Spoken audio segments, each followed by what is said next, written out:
Hi నాన్న, ఎలా ఉన్నారు? బాగున్నారా? నేనైతే చాలా బాగున్నాను. మీరందరూ కూడా బాగుండాలని మనస్ఫూర్తిగా కోరుకుంటున్నాను.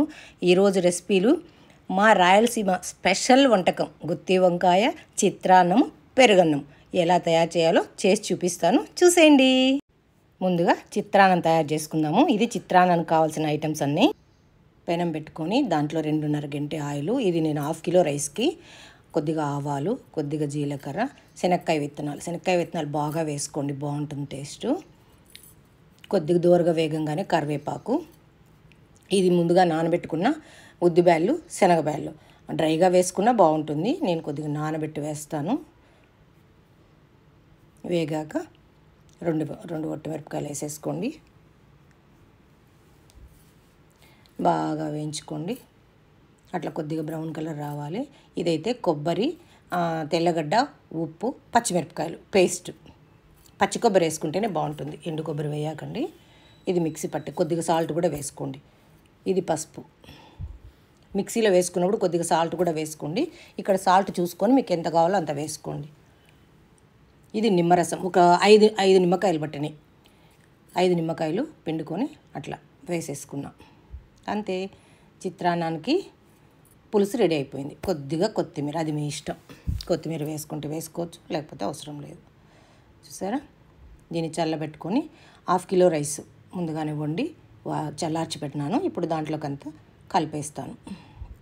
చాలా బాగుంటుందన్న, 2 డేస్ ఉన్నా కూడా చెడిపోదు. ఇది రైసు చాలా టేస్టీగా ఉంటుంది. చిత్రాన్నం, మీరు లెమన్ రైస్ అంటారేమో, లెమన్ రైస్ అయితే అది వేరు. ఇది మా వైపు చిత్రాన్నం. ఇది కలిపేసుకోవాల్సిందే. అయిపోయింది. ఇప్పుడు గుత్తి వంకాయ తయారు చేసి, చాలామంది అడిగినారు అమ్మాయి ఎలా తయారు చేసుకోవాలో చూపించండి అని. ఇవన్నీ వాటికి కావాల్సిన ఐటమ్స్. ఫస్ట్ శనక్కాయ విత్తనాలు వేయించుకున్నాము. వేయించుకొని పక్కన పెట్టేసుకుందాం. దాంట్లో కొద్దిగా నువ్వులు, కొద్దిగా కొబ్బరి, అంతే. ఇవి పక్కన పెట్టేద్దాం.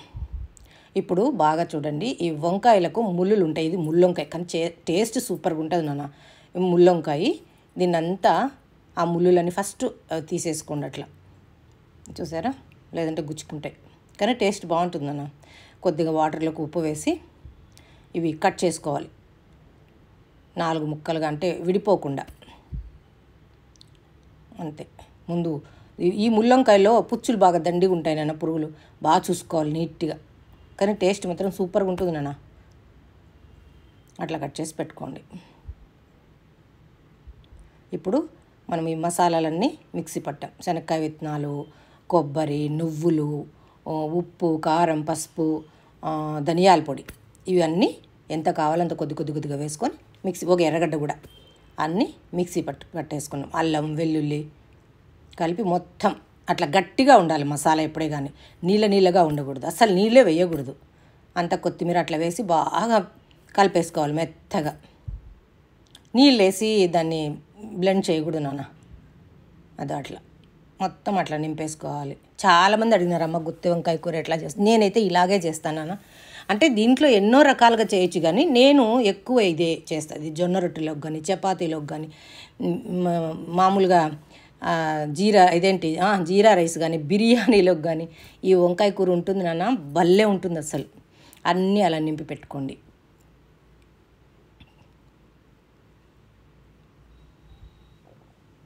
మళ్ళీ పెనం పెట్టుకొని దాంట్లోకి ఆయిల్ వేసుకొని, గుత్తి వంకాయకి కొద్దిగా ఆయిల్ ఎక్కువగానే పడుతుందన్న. ఇంకోటి శనక్కాయ నూనె వేసుకోండి. రిఫైండ్ ఆయిల్ పెద్ద టేస్ట్ ఉండదు. చిత్రాన్నం కానీ, తర్వాత ఇట్లా ఈ కర్రీస్ కానీ, నాన్ వెజ్ కానీ శనక్కాయ నూనె వేసుకుంటే అది గానుగా మిల్లుతో ఆడిస్తారు చూడండి, గానుగా, అది బాగుంటుంది. ఆవాలు, జీలకర్ర, శనగపప్పు, ఉద్దిపప్పు అన్నీ వేయించుకొని కొద్దిగా కరివేపాకు, ఎండుమిర్చి. మన చెట్లో కరివేపాకు కాబట్టి దండిగా ఉంటుంది మనకి, మోపులు. కొద్దిగా ఉల్లిపాయలు. కరివేపాకు చిటపట్లాడుతుందని వేయలేదు, ఇప్పుడు వేస్తా. ఫ్రెష్ కరివేపాకు మనకు చాలా ఉంటుందన్న. ఉల్లిపాయలు అట్లా కొద్ది కలర్ రావాలి, ఎక్కువ కూడా వద్దు, అంతే. నేను కుక్కర్లో చేస్తున్నాను చూడండి. కుక్కర్లో మెత్తగా అయిపోతుందమ్మా, బాగోదమ్మా అంటున్నారు. నేను చేసి చూపిస్తాను చూడండి. బాగా చాలా బాగుంటుంది అన్న, తొందరగా అయిపోతుంది అంతా. ఒక 5-10 మినిట్స్లోనే మనకు కర్రీ రెడీ అయిపోతుంది. కుక్కర్లో చేస్తే మెత్తగా అయిపోతుంది అంటారు కదా, అస్సలు అవ్వదు. చూడండి ఇప్పుడు నేను ఎట్లా చేస్తాను. కొద్దిగా 2 టమోటాలు అండి, 2 టమోటాలు కట్ చేసేసాను. 2 టమోటాలు అంతా బాగా ఒక సిమ్లో పెట్టి ఒక 2 మినిట్స్ మూత పెట్టి పెట్టండి. సిమ్లో పెట్టి అది కొద్దిగా నీళ్ళు వేయండి. మిక్సీ కప్పు ఉంటుంది కదా దాంట్లో. తర్వాత కొద్దిగా వాటర్ పడుతుంది, ఒక హాఫ్ గ్లాస్ అన్ని అంతే. సరే, మూత పెట్టి పెట్టాను. ఇప్పుడు కుక్కర్ మూత పెట్టేద్దాం. అంతా అట్లా దగ్గరకు వస్తుంది. ముందు మనము గుత్తి వంకాయకి వంకాయలు సెలెక్ట్ చేసుకునే దాంట్లో ఉంటుంది నాన్న. మాకు రాయదుర్గం వంకాయలని, సేక్సాన్పల్లి వంకాయలని, ముల్లొంకాయలని, మాకు నూనె వంకాయకి బాగుంటుంది. అంతే, ఒక్క విజిల్ వస్తానే ఒక ఆఫ్ చేసి 1 మినిట్ అంతే. చూడండి ఇంకా లోపల ఇది ఉంది అయినా కూడా తీసేసి మూత తీసేయాలి. ఒక్క విజిల్ ఒక 2 మినిట్స్ పెట్టి మూత తీసేయాలి. చూసారా, కలర్ఫుల్గా ఉంది కదా మన గుత్తి వంకాయ. అంతే నాన్న, అస్సలు ముక్క చిదిగిపోదు, ఏం చిదిగిపోదు. అసలు ఏం నాన్ వెజ్లు పడతాయి నాన్న దీని ముందర. అస్సలు అబ్బో ఏమి టేస్ట్ ఉంటుందో, భలే టేస్ట్ ఉంటుందన్న. చూసారా, అంతే సింపుల్. మంచి టేస్టీగా మన గుత్తి వంకాయ రెడీ. ఎందులోకైనా పనికొస్తుందన్న, మీ ఇష్టం. వైట్ రైస్లో కూడా పనికొస్తుంది. ఇప్పుడు పెరుగన్నం కలుపుకుందాం. చూడండి, పెరుగన్నం నా స్టైల్లో నేను కలుపుతున్నా, రెస్టారెంట్ స్టైల్ అయితే కాదు, ఇది నా స్టైలే. ఇలా చేస్తే మా పిల్లలకు బాగా ఇష్టం అనమాట, అందుకనే నేను ఇట్లా వేస్తాను. ఫస్ట్ తిరుగుమాత పెట్టుకుందాం పెరుగన్నానికి. కొద్దిగా ఆయిల్ వేసేసుకొని, ఇది కూడా శనక్కాయ నూనె నాన్న, ఇది నేను మిల్లు దగ్గర తెచ్చుకుంటా, గానుగ దగ్గర తెచ్చుకుంటా. ఆయిల్ చాలా బాగుంటుంది. దాంట్లో కొద్దిగా నెయ్యి వేసుకుందాం. ఇది కూడా మన ఇంట్లో నెయ్యే నాన్న, నేను తయారు చేసిన నెయ్యే. ఆవాలు, జీలకర్ర, ఏమైనా అంతే. కొద్దిగా మెంతులు, మీ ఇష్టం, అది వేసుకుంటే వేసుకోవచ్చు, లేకపోతే లేదు. మెంతులు, కొద్దిగా శనగపప్పు, కొద్దిగా జీడిపప్పు కూడా వేస్తా. అది గోడంబి, మన గోడంబి అనకండమ్మ అన్నారు. కొద్దిగా ఉద్దిపప్పు, ఎండుమిరపకాయలు, ఒక కొద్దిగా గోడంబిలు ఎక్కువే వేసుకోండి, బాగుంటుంది. నా దగ్గర మామూలుగా పచ్చి ద్రాక్ష లేదని ఎండు ద్రాక్ష కూడా వేసుకున్నాను. మామూలుగా అయితే వేయను, స్టైల్గా వేసాను అంతే.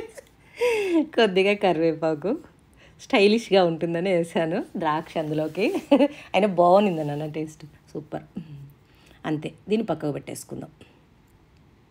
ఇది చల్లారే లోపల రైస్లో కొద్దిగా సాల్ట్ వేసుకొని, ఇవి పచ్చిమిరపకాయలు, ఎర్రగడ్డలు అంటే చాలామంది వెయ్యరు, కానీ నేను వేస్తే ఆ ఫ్లేవర్ నాకు బాగా ఇష్టము. ఆ పచ్చిమిరపకాయలు, ఎర్రగడ్డలు, పెరుగన్నము, ఇవన్నీ కీర, తర్వాత వచ్చేసి ఇంకా దానిమ్మ గింజలు, కొద్దిగా కొత్తిమీర, కొద్దిగా యాపిల్ ముక్కలు అన్నీ వేసి మెత్తగా కలిపేసుకోవాలి. అంటే ఆల్రెడీ మెత్తగా ఉడికించుకోవాలి రైసు.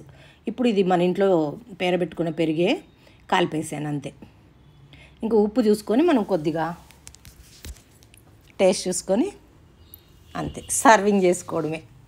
అంతా ఇప్పుడు మనము మసాలా అంతా, ఇది తిరుగుమాత అంతా రెడీ పెట్టుకున్నాం కదా, అదంతా చల్లారిన తర్వాత వేయండి నాన్న.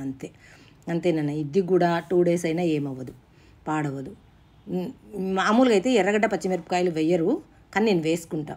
రెడీ అయిపోయాయి చూసారా, వేడి గుత్తొంకాయ, చిత్రాన్నము, పెరుగన్నము, తినడానికి మేము కూడా రెడీ.